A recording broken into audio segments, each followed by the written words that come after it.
قرآن مجید ارشاد فرماتا ہے سیدنا موسیٰ علیہ السلام اور خضر علیہ السلام کا واقعہ. اب یہ بات بڑی توجہ طلب ہے.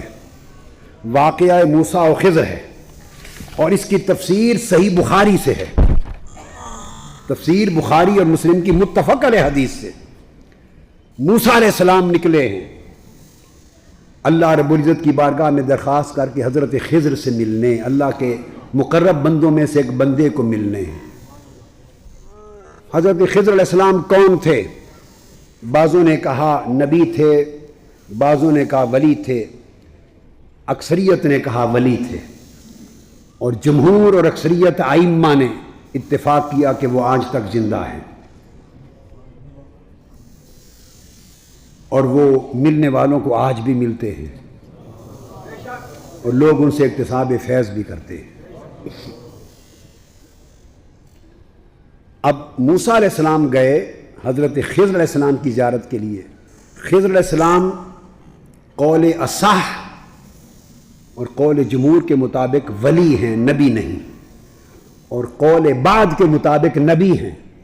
اگر نبی بھی ہوں تو درجے میں موسیٰ علیہ السلام سے کم ہیں، چونکہ موسیٰ علیہ السلام اولو العزم 5 رسولوں میں سے ایک ہیں. حضرت نوح، حضرت ابراہیم، حضرت موسیٰ، حضرت عیسیٰ اور سید الانبیاء صلی اللہ تعالیٰ علیہ وآلہ وسلم 5 اولو العزم رسول ہیں. تو ان کا درجہ بہر صورت حضرت خضر سے بلند ہے. اب پہلا سوال یہ پیدا ہوتا ہے کہ قرآن بتا رہا ہے کہ رب کائنات نے بھیجا حضرت موسیٰ کو حضرت خضر سے ملاقات کے لیے.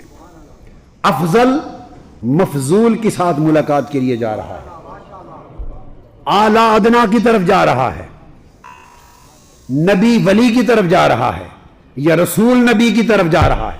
اعلیٰ اپنے سے ادنا کی طرف جا رہا ہے مرتبے میں. کیوں؟ قاعدہ تو یہ ہے نا کہ ادنا اعلیٰ کی طرف جائے، ولی نبی کی طرف جائے. مگر موسیٰ علیہ السلام کو بھیجا کہ ان کی ملاقات کے لیے جاؤ. قاعدہ یہ ہے کہ شریعت میں ولی کا عمل سنت نہیں بنتا. اب میں سبب جواب دے رہا ہوں کیوں بھیجا. اگر ولی جائے نبی کی طرف تو اس سے جواز ثابت ہوتا ہے، شریعت کا سنت ہونا ثابت نہیں ہوتا. ولی کے عمل سے کسی عمل کا جائز ہونا ثابت ہوتا ہے، بابرکت ہونا ثابت ہوتا ہے. اگر کوئی وہ عمل نبی اور رسول صادر کرے تو وہ سنت بن جاتا ہے، شریعت بن جاتا ہے. کسی کی زیارت کے لیے جانا، اگر حضرت خضر جاتے موسیٰ علیہ السلام کی طرف تو ان کا جانا ہو جاتا، اس سے کسی کی زیارت کے لیے جانا جائز ہو جاتا، مگر شریعت میں حکم سنت کا نہ بنتا. رسول کو بھیجا تاکہ وہ خضر سے ملنے جائیں، تاکہ عمل رسول سے زیارت کے لیے اللہ والوں کے پاس جانا سنت ثابت ہو جائے. آپ میری بات کو سمجھیں. اس کی مثال اسی طرح ہے، اس کی مثال دیتا ہوں پھر ایک اور قرآن سے. اس کی مثال مزید سمجھیے اور اس سے بھی زیادہ واضح کہ حضرت سیدہ مریم رضی اللہ تعالیٰ عنہ ولیہ ہیں اور پھر ان کا بچپن تھا. ولیہ تھیں، عابدہ زاہدہ تھیں. سیدنا زکریا علیہ السلام برگزیدہ اللہ کے نبی تھے. جب دیکھا سیدہ مریم کے پاس بند کمرے میں پھل آتے ہیں تو پوچھا انا لکی ھذا، اے مریم یہ پھل کہاں سے آئے؟ تو آپ نے کہا ہوا من عند اللہ، اللہ کی طرف سے آتے ہیں. ہنالک دعا زکریا ربہ، تو وہ جو حجرہ تھا حضرت مریم کا وہیں کھڑے ہو کر اللہ کے حضور دعا کرنے لگ گئے. حضرت مریم کے حجرے کا تمثل کیا، ان کے مقام عبادت کو وسیلہ کی جگہ بنایا. کس نے؟ اللہ کے نبی نے. ہنالک دعا زکریا ربہ. اب ولی کو چاہیے کہ نبی کی جگہ پہ وسیلہ بنائے اور دعا کرے، یا نبی ولی کے مقام پر جا کے دعا کرے؟ بولیے کیا ہونا چاہیے؟ ولی جائے نبی کے مقام پر دعا کرے اور وسیلہ بنائے. یہاں نبی ولی کے حجرے کو توسل مکانی بنا کر دعا کر رہا ہے، نبی ولی کے مقام پر. کیوں؟ اس لیے کہ اگر سیدہ مریم کسی ضمن میں ان کے حجرے میں دعا کرتی تو یہ عمل جائز ہوتا، شریعت میں سنت نہ بنتا، حکم نہ بنتا۔ جب نبی نے توسل کر لیا حضرت مریم کے حجرے میں تو نبی کا عمل ہو گیا، شریعت کا حکم ہو گیا، سنت بن گیا۔ آپ میری بات کو سمجھیں؟ یعنی کس طرح کسی عمل کو سنت بنانے کے لیے اللہ پاک ایک طریقہ اختیار فرماتا ہے۔ ایک اور مثال دیتا ہوں تاکہ یہ سب تصوف کے دائرے کے اندر رہنے والی چیزیں ہیں۔ تصوف کے مختلف حقائق بھی بیان ہو رہے ہیں، رسوم بھی بیان ہو رہے ہیں۔ حضرت یوسف علیہ السلام کو خبر ملی کہ میرے والد گرامی سیدنا یعقوب علیہ السلام کی بینائی چلی گئی۔ بھائیوں نے بتایا تو چاہتے تو دعا کر دیتے، ٹھیک ہے یا نہیں، کہ باری تعالیٰ میرے والد کی بینائی لوٹا دے، تو اللہ لوٹا دیتا، لوٹاتا یا نہیں لوٹاتا؟ لوٹا دیتا۔ یعقوب علیہ السلام خود ہی دعا کر دیتے، ان کا خود بھی دعا کرنا ثابت نہیں، بس صابر رہے۔ بیٹوں نے کہا کہ باپ کی بینائی نہیں رہی، تو یوسف علیہ السلام نے بجائے دعا کرنے کے، قرآن بتاتا ہے دعا کا کوئی ذکر نہیں، ہاتھ اٹھا کے اللہ کو دعا کریں، ہاتھ اٹھا کے اللہ کے حضور دعا کریں، اس کا ذکر نہیں ہے قرآن میں، بلکہ اپنا قمیض اتار کے دیا، فرمایا اذهبوا بقمیصی ھذا فالقوہ علی وجہ ابی یأت بصیرا، میرا قمیض لے جاؤ اور میرے والد کی آنکھوں پر، ان کے چہرے پر رکھنا، بینائی لوٹ آئے گی۔ اب کیا اللہ کا نبی شرک سکھا رہا ہے؟ اپنا قمیض بھیج رہا ہے کہ میرا قمیض لے جاؤ، میرے والد کے چہرے پر رکھنا، بینائی لوٹ آئے گی۔ نتیجتاً آپ کے بھائی آپ کا قمیض لے آئے، حضرت یعقوب علیہ السلام کے چہرے پر، آنکھوں پر قمیض رکھا، فلما ان جاء البشیر القاہ علی وجہہ فارتد بصیرا۔ اب قرآن کہتا ہے وہ قمیض ان کی آنکھوں پر رکھا، وہ بینا ہو گئے۔ اگر دو ہی طریقے ممکن تھے، دعا بھی کر سکتے تھے مگر دعا نہیں کی، اگر دعا کرتے تو یہ وہ متداول طریقہ ہے کہ ہر نبی کرتا رہا ہے، اس سے کوئی نیا حکم ثابت نہ ہوتا، ہر کوئی دعا کرتا ہے، دعا کا حکم تو عین متداول طریق ہے، تو دعا نہیں کی، ایک نیا طریقہ سمجھایا کہ میرا قمیض جا کے میرے باپ کی آنکھوں پر رکھنا، اور قمیض کے صدقے سے بینائی لوٹ آئے گی۔ اب توسل کا طریقہ اپنایا، دعا کا نہیں، قمیض بھیجا، قمیض وسیلہ بنا، بینائی لوٹ آئی۔ اور کیوں بھیجا؟ اس لیے تاکہ نبی جب بھیجے گا تو توسل کے لیے قمیض بھیجنا، توسل وسیلہ کروانا بھی سنت بن جائے، اور نبی کے قمیض سے وسیلہ کرنا بھی سنت بن جائے، وسیلہ کرنے والا بھی سنت پہ عمل کرے، اور جس کا وسیلہ کیا جا رہا ہے وہ بھی سنت پہ عامل ہو۔ تو یہ اس لیے بعض اوقات کیا جاتا ہے۔ تو موسیٰ علیہ السلام کو بھیجا حضرت خضر علیہ السلام کی طرف، اور فرمایا کہ جاؤ ان سے ملو، اور پہچان کیا بتائی؟ پتہ نہیں بتایا، یہ بات بڑی اہم ہے، ایڈریس نہیں دیا بلکہ ایک نشانی بتائی، یہ بات اہم ہے۔ اب قرآن کے طریقے ہیں سمجھانے کے، اولیاء نشانیوں سے پہچانے جاتے ہیں، وہ نشانیوں سے پہچانے جاتے ہیں۔ نشانی کیا بتائی؟ فرمایا فلما بالغا مجمع بینہما نسیا حوتہما فاتخذ سبیلہ فی البحر سربا۔ نشانی کیا بتائی؟ کہ جانا جہاں دو دریا آپس میں مل رہے ہیں وہاں پہنچے، اور جب دو دریا آپس میں، دریاؤں کا سنگم تھا، وہاں پہنچے، ملے، اور وہاں دیکھا تو مچھلی بھون کر پکا کر ساتھ لے لی تھی کھانے کے لیے۔ مچھلی کو کاٹا، اس کو بھونا، مرچ مسالہ لگایا، بھونا، اس کا سالن بنایا، کھانے کے لیے سالن تیار کر کے لے چلے، روسٹ کر کے مچھلی۔ وہاں جب اترے، وضو کیا تو اس تالاب کا پانی مچھلی کو لگا، اس کے چھینٹے مچھلی پہ لگے، مردہ بھنی ہوئی پکی ہوئی مچھلی زندہ ہو گئی، اور سرنگ بنا کر پانی میں دوڑ گئی۔ تو قرآن مجید نے پہلی بات یہ بتائی۔ آگے چلے گئے، یاد نہ رہا حضرت موسیٰ علیہ السلام کو بتانا، حضرت یوشع بن نون بتا نہ سکے۔ آگے بھوک لگی، فرمایا بھی کھانا لاؤ، تو تب یاد آیا کہ حضور وہ تو مچھلی میں نے بتایا نہیں، وہ اس تالاب پہ رکے تھے، اس پانی کے چھینٹوں سے زندہ ہو کے بھاگ گئی تھی۔ اب قرآن کا لفظ سنیے، آیت نمبر 64 سورہ الکہف، قال ذالک ما کننا نبغی، وہ جہاں مچھلی مردہ مچھلی زندہ ہو گئی تھی، چلو پلٹ کر ہم اسی جگہ کی تلاش میں نکلے تھے جہاں مردہ زندہ ہو گیا تھا۔ تو ولی کی نشانی یہ بتائی کہ جس کی مجلس اور جس کی صحبت اور جس کے ماحول میں مردہ دل زندہ ہو جائے وہ ولی ہے۔ فارتدا علی آثارہما قصصا، وہ دونوں اپنے قدموں کے نشانوں پر واپس پلٹے، جب وہاں پہنچے فوجدا عبدا من عبادنا آتیناہ رحمتا من عندنا وعلمناہ من لدنا علما، 3 لفظ ہیں۔ فرمایا جب وہاں پہنچے جہاں مردہ مچھلی حضرت خضر کے ماحول کی وجہ سے جہاں وہ سانس لیتے تھے، جس پانی میں غسل کرتے وضو کرتے تھے، اس آب و ہوا کی برکت کا عالم یہ تھا کہ مردہ مچھلی زندہ ہو گئی۔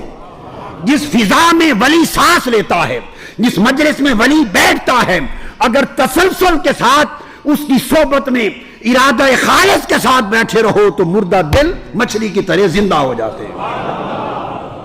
اور قرآن کہتا ہے فوجدا، جب وہاں پہنچے تو انہوں نے ہمارے بندوں میں سے بندہ خاص کو پا لیا جہاں موت حیات میں بدل گئی تھی۔ آتیناہ رحمتا من عندنا، اپنے بندے کو ہم نے اپنی رحمت خاص کا خزانہ عطا کیا تھا۔ وعلمناہ من لدنا علما، اور اپنا علم لدنی کا خزانہ عطا کیا تھا۔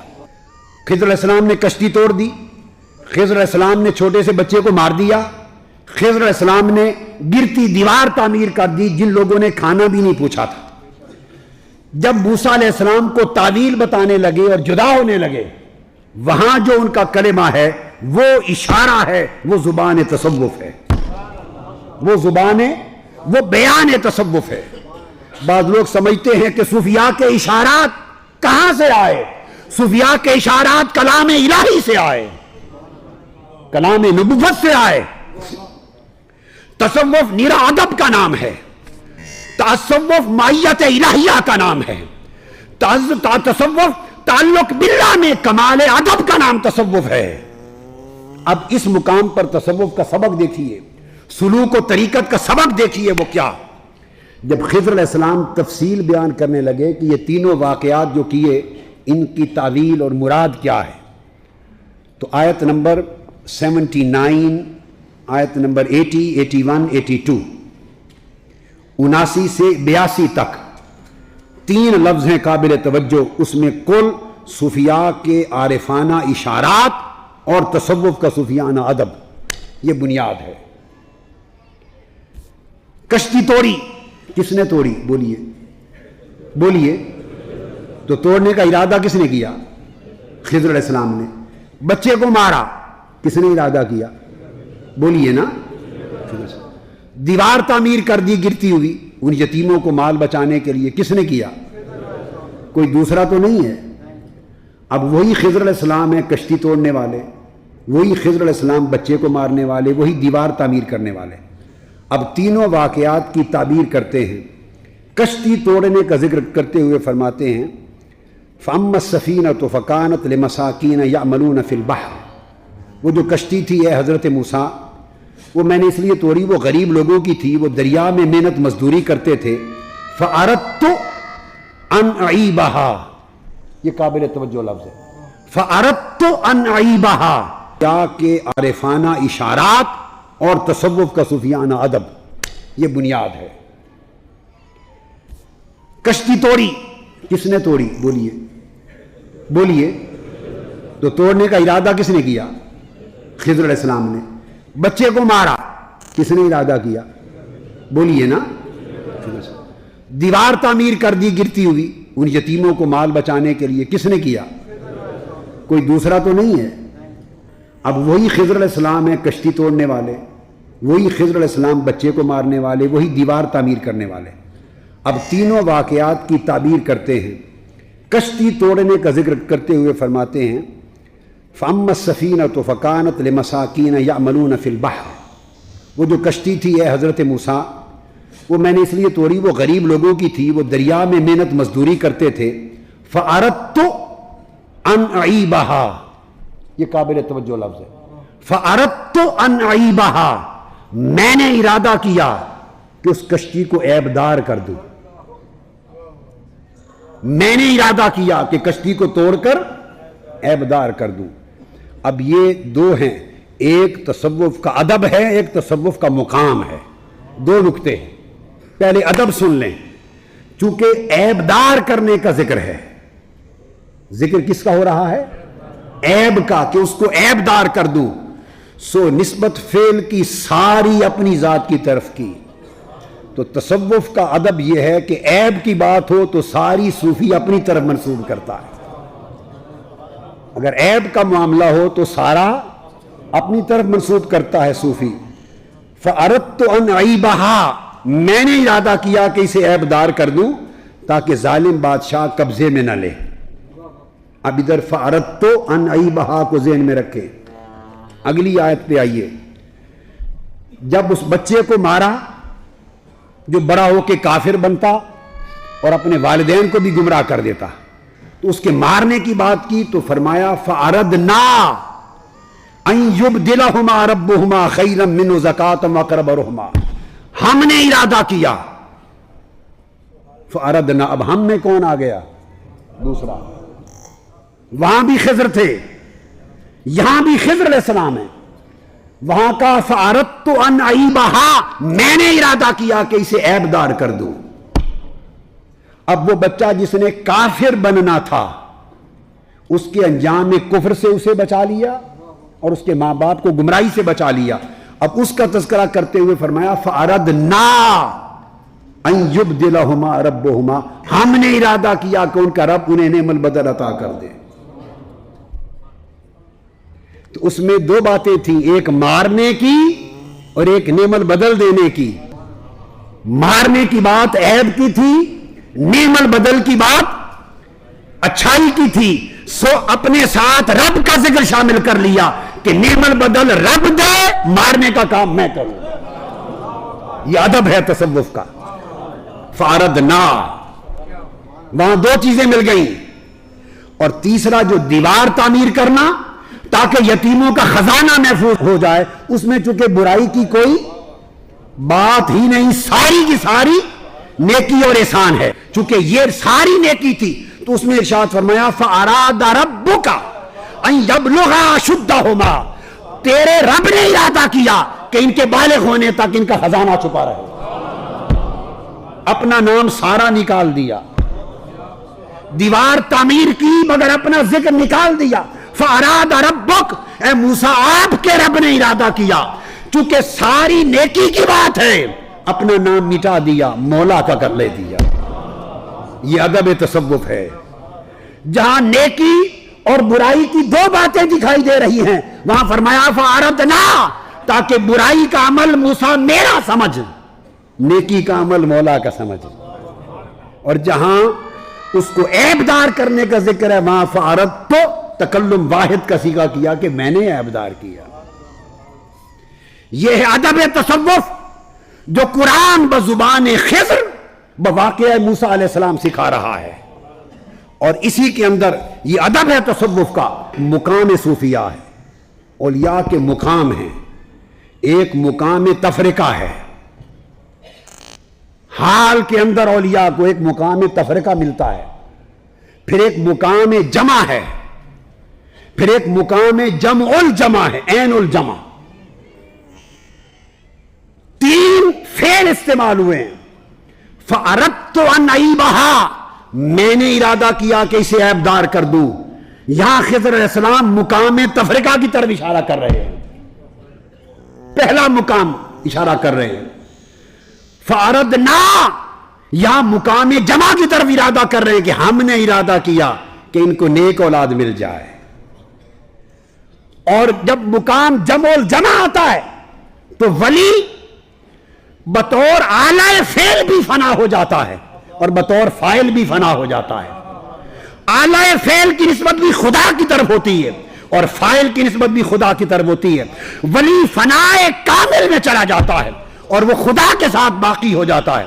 جب اس تیسرے مقام پہ پہنچے تو اپنا سارا ذکر فنا کر دیا، کہا فَأَرَادَ رَبُّكَ أَن يُبْدِلَهُمَا رَبُّهُمَا خَيْرًا، آپ کے رب نے ارادہ کیا یہ تصوف کی وہ زبان ہے، یہ اولیاء صوفیاء کے وہ اشارات ہیں جس کے ذریعے وہ بندے کو مختلف مراتب کی طرف اپنے آپ کو ایمان اور احسان کے درجے کو بلند کرنے کے لیے بلاتے ہیں۔